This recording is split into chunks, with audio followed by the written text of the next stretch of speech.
আজকে প্রথম পাতেই নিয়ে নিয়েছিলাম বিট গাজর আলু দিয়ে যে ভাজাটা করেছিলাম পেঁয়াজ রসুন কুচি দিয়ে সেটা।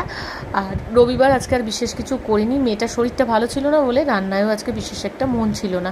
তবে হ্যাঁ, শশা আর পেঁয়াজ কাটতে ভুলিনি। রবিবারের খাবারে যেহেতু মাংসটা থাকেই, সেটা যে মাংসই হোক না কেন, মুরগি হোক খাসি হোক, থাকে তো একটা কিছু, তাই পেঁয়াজ আর শশাটা সেদিন লাগেই। আর কাঁচা পেঁয়াজটা তো আমরা খাবারের সাথেই গরমকালে ভীষণই খাই। তো প্রথমে আমি বিট গাজর ওটা দিয়ে খেয়ে নিলাম, তারপরে নিয়ে নিয়েছিলাম চিকেন, যেটা একদম আলু ছাড়াই একদম নর্মাল চিকেন কষা বানিয়েছিলাম সেটা। তো ভাত দেখবে একটু মেখে, আমি মেখে খেতেই পছন্দ করি, ঝোল টোল দিয়ে সব কিছু দিয়ে মেখে খেতে আমি পছন্দ করি। সাথে সাথে মাংস একটু করে ভেঙে ভেঙে নিয়ে শশা পেঁয়াজ দিয়ে আমি এরকম ভাই খাই। আর অনেককে দেখেছি আমি শুকনো ভাত নেয়, তার সাথে একটু একটু তরকারি নেয়, নিয়ে নিয়ে ওরকম করে খায়। আমার ওটা খেতে ভালো লাগে না, আমি ভাতটাকে ভালো করে মেখে খেতেই পছন্দ করি, যাতে পুরো ঝোল মশলা একদম পুরো ভাতের মধ্যে ছড়িয়ে যায়। যাই হোক, আজকে খুব মজা করে খেয়েছিলাম। আজকে তো রান্না কি হয়েছে বুঝতেই পারলে, চিকেন হয়েছিল আর ওই ভাজাইটা করেছিলাম, সাথে শশা পেঁয়াজ কেটে নিয়েছিলাম। তোমরা রবিবার আজকে কে কী রান্না করেছো অবশ্যই কমেন্ট করে জানাবে। ভালো লাগলে লাইক কমেন্ট শেয়ার করো। আবার দেখা হবে নতুন আরেকটা ভিডিওতে।